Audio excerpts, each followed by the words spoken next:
नीट UG 2025ची परीक्षा देऊ इच्छिणाऱ्या विद्यार्थ्यांसाठी NTA ने एक नोटिफिकेशन 2 दिवसापूर्वी काढलेलं होतं आणि त्या नोटिफिकेशनमध्ये NTA ने एक लेटेस्ट नोटिफिकेशन काढलेलं होतं. ते मध्ये आधार ID आणि अपार IDच्या संदर्भामध्ये खूप सारे कोलाहल माजलं आणि सर्वांना खूप भीती वाटायला लागली. सर्व विद्यार्थ्यांना खूप काही शंका उपस्थित झाल्या. अपार ID म्हणजे खूप काही मोठा अवघड गोष्ट आहे का, अशा सगळे आल्या आणि या सर्वामुळे सर्वांच्या मनामध्ये एक टेन्शनचं कोलाहल पसरलं आणि अभ्यास सोडूनच दिला माणसांनी. विद्यार्थ्यांनी अभ्यास सोडून दिला आणि याच्याच पाठीमाग लागले. अपार ID काय असतो, कसा काढायचा, मी रिपीट झालो, रिपीटरसाठी काय करावं लागेल वगैरे हे सगळं.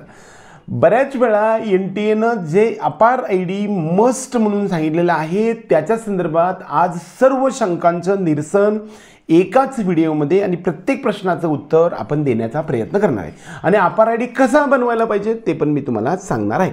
पहिली गोष्ट, ज्या विद्यार्थ्यांकडे पहिला आधार कार्ड सगळ्यांकडे आहे, सर्वात महत्त्वाचा टॉपिक असा आहे की जे 10वीचं बोर्ड सर्टिफिकेटवरती तुमचं नाव आहे ना, ते नाव जरी चुकलेलं असलं तरी त्याच पद्धतीनं तिथून पुढे सर्व अकॅडमिक डॉक्युमेंट्स असले पाहिजे. हा नियम तुम्ही सर्वात पहिला लक्षात ठेवा.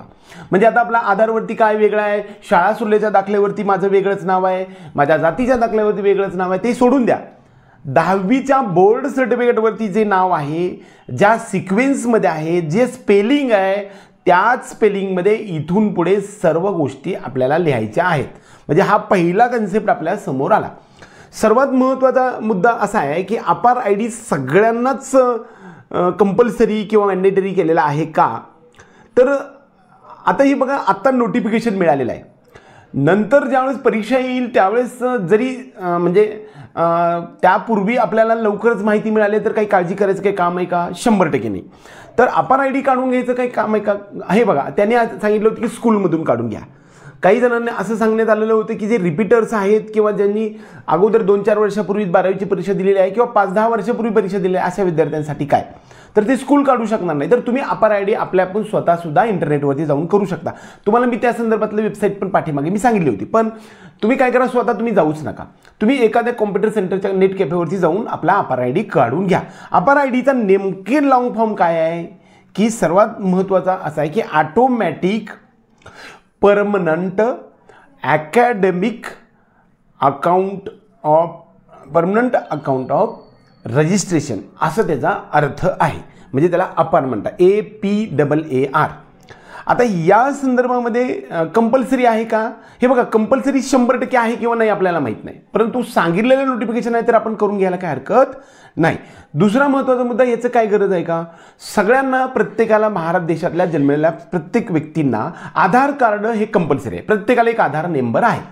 तर आधार नंबर हे 10वीच्या नुसार, आता समजा एखाद्या माणसाचं नाव आहे 10वीचं, पहिल्यांदा आडनाव आहे, परत नाव आहे, परत वडिलांचं नाव आहे, ठीक आहे, असंच 10वीच्या बोर्ड सर्टिफिकेट आहे ना, इथून पुढे ते जरी स्पेलिंग चुकलेलं असेल तर तेच चुकलेलं असू द्या किंवा बरोबर असेल, त्याच पद्धतीने इथून पुढचे सर्व अकॅडमिक डॉक्युमेंट्स आपल्याला बनवायचे आहेत. हे सर्वात महत्त्वाचा टॉपिक आहे.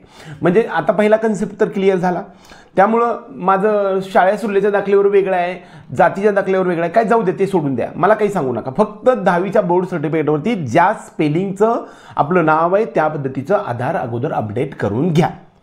त्याच्यामध्ये तुमचं फिंगर वगैरे ऑथेंटिफिकेशन करून घ्या. त्याचबरोबर ज्या आधार नंबरचं मोबाईल नंबर आणि मेल ID लिंक नाही, त्या विद्यार्थ्यांनी, माणसांनी, सर्वांनी आपला आधार नंबर लिंक करून घ्या. मग काय काळजी करण्याचं काम आहे का, हे बघा, आधार नंबर म्हणजे आधार नंबर तर तुम्हाला प्रत्येकाला अगोदरचाच आलेला आहे. त्यानंतर दुसरा मुद्दा काय आहे की त्यानंतरचा दुसरा टॉपिक कोणता येतो की तुम्हाला जे आधार नंबर दिलेला आहे त्या आधार नंबरवरती एक मोबाईल नंबर अटॅच आहे का बघा. नसेल तर तो लिंक करून घ्या. लिंक करायला तुम्हाला 10 ते 15 दिवस, 10-12-15 दिवस लागतील समजा, किंवा 7-8 दिवसात पण होतो. मग ते लिंक झाले, मेल ID पण त्यात लिंक करून घ्या. हे पहिलं काम करून घ्या. म्हणजे 10वीच्या बोर्ड सर्टिफिकेटनुसार तुमचं नाव, तुमचा नवीन फोटो रिसेंट असणारा आणि तुमचा काय ॲड्रेस वगैरे काय तुम्हाला अपडेट करायचं ते करू शकता. आणि 10वीच्या बोर्डनुसार नेम तुम्ही अपडेट करून घ्या. हे पहिलं काम झालं. म्हणजे तुमचा नंबर तर, जो आधार नंबर आहे तो तर कायमचा राहिला. आता अपार ID काढण्यासाठी तुम्हाला काय काय रिक्वायरमेंट आहे हे सर्वात महत्त्वाचं. तर पहिला मुद्दा काय आहे की तुमचा आधार नंबर हे एका मोबाईल नंबरला लिंक असलं पाहिजे. त्याचबरोबर दुसरं काय की मेल आय डी सुद्धा त्याला लिंक असले पाहिजे. आता खूप वेळा काय किंवा माझं लिंक नाही, मी काय भीती काय काळजी करू नका. आज किती डेट आहे बघा, 16 जानेवारी 2025 आणि आपली परीक्षा कधी आहे बघा, म्हणजे 4 मे 2025. जवळपास 100 दिवसच्या दरम्यान आहे, 110 दिवस आहे. त्यानंतर परीक्षेचा फॉर्म भरण्याची सुरुवात कधी आहे, 1 फेब्रुवारीमध्ये कधीतरी सुरू होईल. तिथून पुढे 1 महिनाभर परीक्षा फॉर्म भरला जात असतो. जरी तुम्हाला त्या दिवशी जरी अपार आय डी काढायला गेला तरी महिनाभरचा एवढा मोठा वेळ आहे ना, त्यामुळे गडबड करायची काही काम नाही, काही काळजी करू नका. प्रत्येक कन्सेप्ट आमचे तरी क्लिअर असतील का किंवा NTA क्लिअर आहेत का. NTA मध्ये सगळ्या गोष्टी त्यांनी त्याला नोटिफिकेशनमध्ये सुद्धा मेन्शन केलेल्या नाहीत. त्यामुळे प्रत्यक्षात फॉर्म भरताना ज्या काही छोट्या मोठ्या प्रश्न येतील त्या सर्वांची उत्तरं आम्ही तुम्हाला देऊ. त्यामुळे काही गडबड करण्याची कारण नाही, घाबरण्याची पण काही कारण नाही. 1 महिनाभराच्या आता तुम्ही काढायला घेतलं तर आणखी भरपूर वेळ आहे फॉर्म भरण्यासाठी. ते 15 दिवस, ते 1 महिना, 1.5 महिना आहे. त्यामुळे काही काळजी करण्याची काम नाही. दुसरा महत्त्वाचा, सगळ्यात महत्त्वाचं, मी मगाशी सांगितलं, आधार कार्डवरती नेम, जे आधारवरती नेम आहे ते तुमच्या 10वीच्या मार्कशीटनुसार नेम चेंज करून घ्या. आणि ते मॅच केल्यानंतर म्हणजे इथून पुढे कोणता बी परीक्षेचा असू द्या का, तर ते चूक असेल, आता समजा चुकलं आहे माझं 10वीच्या बोर्ड सर्टिफिकेट, तर ते चुकलेलंच कायम ठेवा. बरोबर, असा महत्त्वाचा. दुसरा महत्त्वाचं म्हणता, ह्याच्यामध्ये आधार नंबर बदलणार आहे का, नाही, तुमचा आधार नंबर आहे तोच राहणार आहे. आता अपार आय डीच्या वेबसाईटवरती गेल्यानंतर आपल्याला काही गोष्टी विचारल्या जाणार आहेत किंवा आयडेंटिटी टाईप. आता आयडेंटिटी टाईपमध्ये तुम्ही कोणता तरी एक नंबर टाकून द्या. मग तो कोणता, रोल नंबर टाका तुमचा, 10वीचा टाका नाही तर 12वीचा टाका, कोणता बी घेता येते, म्हणजे कोणता बी. आता तुम्ही म्हणणार की हे ॲक्च्युअल ही मेन्शनच केलेलं नाही आहे. मग याच्यावरती ज्यावेळेस सिस्टम येईल आणि त्याच्यावरती ज्यावेळेस म्हणजे पुढे NTAचं काय येईल त्यावेळेस आपण सांगता येऊ शकेल. म्हणजे रोल नंबर टाकायचा आहे असं आहे. नंतर आयडेंटिटी व्हॅल्यू म्हणून येते. आता आयडेंटिटी व्हॅल्यू काय आहे बघा, तुम्ही 10वीचा किंवा 12वीचा रोल नंबर त्यामध्ये टाकून द्या. त्यानंतर इन्स्टिट्यूट, आयडेंटिटी इन्स्टिट्यूट म्हणलं आहे, त्यामध्ये स्कूल नेम आहे. आता स्कूल नेममध्ये केल्यानंतर आपली शाळेचं नाव आहे का त्यात, एवढा मोठा स्कूल नेम आहे तर आपल्याकडे असणार नाही. त्यामुळे तिथं CBSE असं टाकून दिलं तर तरी पण चालू शकतं. आता ह्याच्यामध्ये काही चुका झालेल्या असतील, कोणताच नंबर, आता नंबर लिहिताना आपला चुकला, म्हणजे 10वीचा बोर्डचा नंबर असेल किंवा 12वीचा बोर्डचा रोल नंबर आहे, ते तुम्ही लिहिला आणि चुकला गेला, आपल्याकडून काहीतरी मिस्टेक झाली, काय काळजी करायचं काम आहे का, काहीही काळजी करण्याचं काम नाही. जर समजा ही सगळी नवीन सिस्टम येत असेल तर त्यात चुका होणार आहेत आणि ते दुरुस्त करण्यासाठी आपल्याला संधीसुद्धा मिळणार आहे. त्यामुळे काही काळजी करण्याची काम नाही. आता नेमकं आपण आधार ऑथेंटिफिकेशन म्हणतो. आधार कार्ड काय आहे की तुम्हाला एक नंबर दिलेला आहे कायमस्वरूपीचा, की जो तुम्हाला आयडेंटिफिकेशन नंबर आहे, की जो सर्व भारत देशातल्या एका माणसाला एकच आहे. पॅन नंबर काय आहे बघा, परमनंट अकाउंट नंबर, म्हणजे तुमचं जे सर्व काही फायनान्शियल आहे ते सगळं त्याच्यावरती एक तुम्हाला परमनंट अकाउंट नंबर दिलेला आहे, त्याला पॅन नंबर म्हणला. तसंच आपला अपारसुद्धा ID आहे. अपार्टमेंट ID म्हणजे काय आहे की तुमचं आयडेंटिफिकेशन अकॅडमिक आयडेंटिफिकेशन आहे, म्हणजे तुमचं शैक्षणिक ओळखपत्र थोडक्यात आहे असं म्हणायला हरकत नाही, ते बी डिजिटल फॉर्ममध्ये.